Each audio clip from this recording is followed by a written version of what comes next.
Hello guys, এই একটা short video নিয়ে চলে এসেছি। তো ঘুম থেকে উঠে আমরা ঠিক করেছি কিছু রিলস ভিডিও বানাবো, তার জন্য রেডি হচ্ছি, দেখতে পাচ্ছ। তো তোমাদের ভিউটা দেখাবো। তো এটা তোমাদের বলতে হবে কোথায়, লোকেশন কি। তো কিছু বলবো না আর বেশি। তো দেখতেই পাচ্ছ এই ঘরের মধ্যে ছেলেটা আছে, সাজাসুজি করছে, আমাকে দেখে লুকিয়ে পড়লো। তো ওরা রিলস ভিডিও করবে, সেই কারণে ওদেরকে সাজাসুজি করছিল, দেখতে পাচ্ছ। ঠিক আছে ঠিক আছে, পরে করো।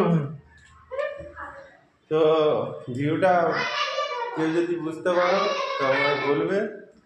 তো এটা কোথায় করিনি।